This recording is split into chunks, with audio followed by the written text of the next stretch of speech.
করার হাজার একটা কারণ থাকে, কিন্তু মন ভালো করার অজুহাত আমাদেরকেই খুঁজে নিতে হয়।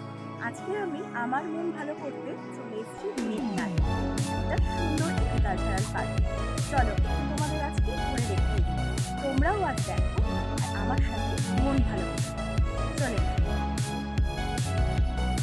সত্যি কথা বলতে কি, এটা আমি বিশ্বাস করি যে আমরা যখন প্রকৃতির খুব কাছাকাছি চলে আসি তখন প্রকৃতিই আমাদের মন ভালো করে দেয়। প্রকৃতির মধ্যে সেই ক্ষমতা রয়েছে, এটাই কিন্তু আমি সেদিনকে বুঝতে পারলাম। সেদিনকে যদিও আমি আর আমার মা সন্ধেবেলায় গেছিলাম এখানে, এবং সন্ধেবেলা যেহেতু গেছিলাম চারিদিকে সত্যি অনেক রকম আলোর মেলা দেখতে পেয়েছিলাম।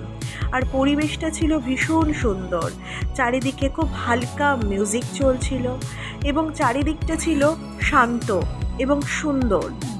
এক কথায় বলতে গেলে যেন একটা রূপকথার পরিবেশ। এই যে জায়গাটা দেখতে পাচ্ছ, এখানে কিন্তু অনেকে বোটিংও করছিল। তারপরে বিভিন্ন রকমের গাছ, কত রং বেরঙের ফুল, কত আলোর খেলা, সব মিলিয়ে কিন্তু দারুণ একটা পরিবেশ আমরা উপভোগ করেছি। সেদিন যেহেতু সন্ধ্যা হয়ে গিয়েছিল সেই জন্য আমি আর মা বোটিং করিনি, তো ডেফিনেটলি একদিন আমরা এক্সপিরিয়েন্স করব, ইচ্ছে আছে। আর আরেকটা ভালো বিষয় কি জানো তো, এখানে খুব ভালো রেস্টুরেন্ট আছে। তো সেদিনকে শুধুমাত্র দেখতেই পাচ্ছ এটা একটা খুব সুন্দর রেস্টুরেন্ট। তো আমরা এখানে গিয়েছিলাম কিন্তু কিছু খাইনি। ডেফিনেটলি আমরা একদিন গিয়ে কিছু খাওয়া দাওয়া অবশ্যই করব। তো এক কথায় অনবদ্য মেঘনা পার্ক।